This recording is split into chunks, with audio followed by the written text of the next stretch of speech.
com Gustavo Filema.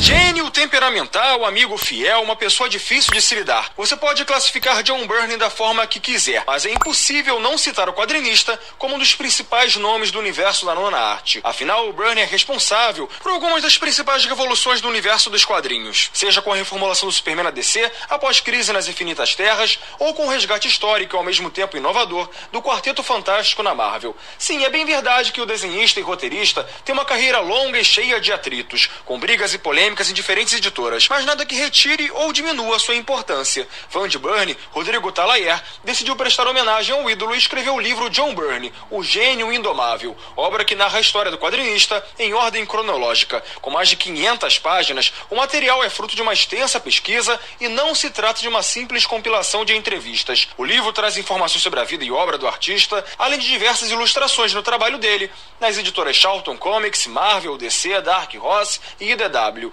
Além de explorar a carreira de John, a obra conta com depoimentos de nomes importantes como os editores Mário Luiz Barroso, Levi Trindade, Chris Ryall e dos fãs Alexandre Morgado, Fernando Bedin e André Bufren, além de um prefácio assinado pelo lendário JP Martins. A obra foi lançada após financiamento online. E para falar um pouquinho mais sobre o lançamento do livro, o Band Geek de hoje recebe o Rodrigo Talayer. Rodrigo, como e quando surgiu a ideia de escrever o livro? A gente pode falar que o John Byrne é o seu artista favorito?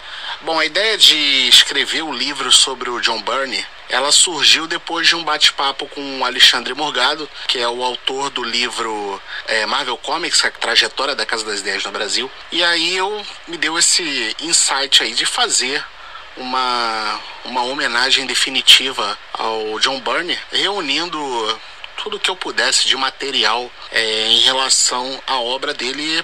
Foi quando eu resolvi mergulhar nessa pesquisa aí para poder escrever essa biografia.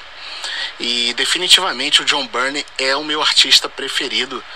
Eu comecei a ler quadrinhos justamente por causa do John Byrne. Se você tivesse que escolher apenas uma obra para poder resumir a carreira do Byrne, qual seria? Se eu tivesse que escolher apenas uma obra para resumir a carreira do John Byrne, certamente seria o Quarteto Fantástico, que foi uma fase que o John Byrne estava nos tempos áureos dele, né? Eu diria até que a sua melhor fase.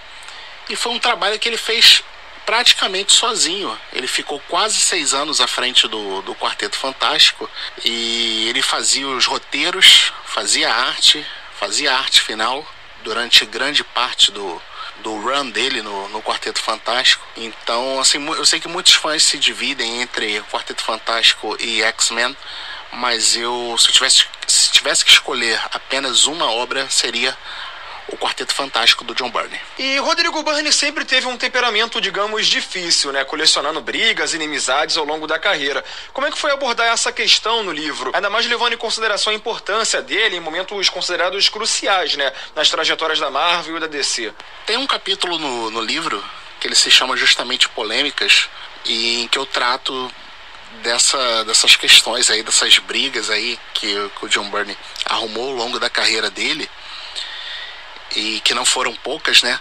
Mas eu enxergo essas polêmicas, essas brigas, muito como o John Byrne defendendo, porque a maioria dessas brigas aí foram com editores, e ele defendendo o lado criativo dele, porque muitas dessas brigas aconteceram porque uma coisa era tratada, e aí quando o John Byrne começava a trabalhar como personagem, o editor ia lá e queria mudar o que já tinha sido acordado. Então, na trajetória dele lá de Marvel e DC, eu acho que grande parte dessas polêmicas que ele se envolveu foi mais para defender o lado criativo dele. Recentemente a gente viu a Panini e outras editoras lançando cada vez mais materiais do Byrne por aqui, como por exemplo o Quarteto Fantástico e Superman, alguns até em edição de luxo. Você acha que isso é uma espécie de resgate histórico, ou o nome dele sempre esteve presente com força entre os fãs, mas acabava sendo negligenciado pelas editoras, digamos, aqui no Brasil? Eu acho que esse redescobrimento do John Byrne, atualmente aí no mercado, né,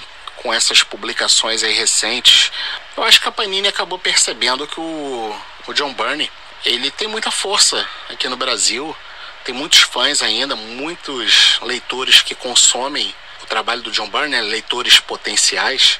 De 1 ano e meio para cá, quase 2 anos para cá, eu tenho feito um trabalho voltado para o John Byrne, porque eu criei um grupo no Facebook chamado Fãs de John Byrne, que é um grupo hoje que conta com 3.800 membros.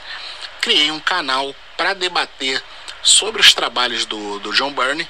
Isso aí já chamou a atenção da editora Panini. Inclusive eu já bati um papo com o Leonardo Ravez, que é o homem forte da Panini hoje aqui no Brasil, e já ficou provado que o John Byrne tem muitos fãs no Brasil, tem um público consumidor. Prova disso são as boas vendas aí dos ônibus do Quarteto Fantástico, os 2 volumes, da saga do Superman também, que está vendendo bem. Então eu acho que durante algum tempo o material do John Byrne ele foi negligenciado, acredito.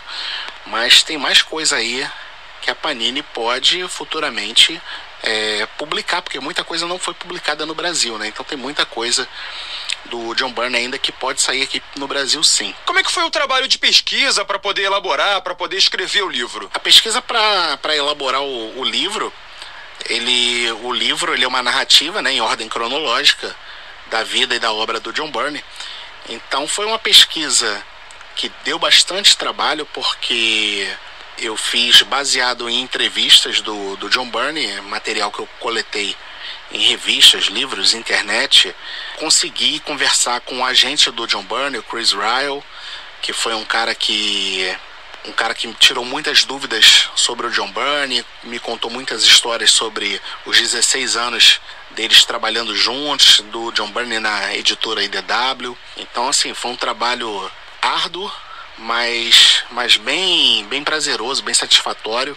E, obviamente, encontrei vários fatos e histórias que eu não conhecia, né? Inclusive histórias sobre como algumas obras foram criadas, foram elaboradas. Isso aí acabei encontrando em entrevistas, acabei encontrando em próprias postagens do próprio John Byrne no fórum dele, no Byrne Robotics. Quer ouvir essa coluna novamente? É só procurar nas plataformas de streaming de áudio. Conheça mais dos podcasts da Band News FM Rio.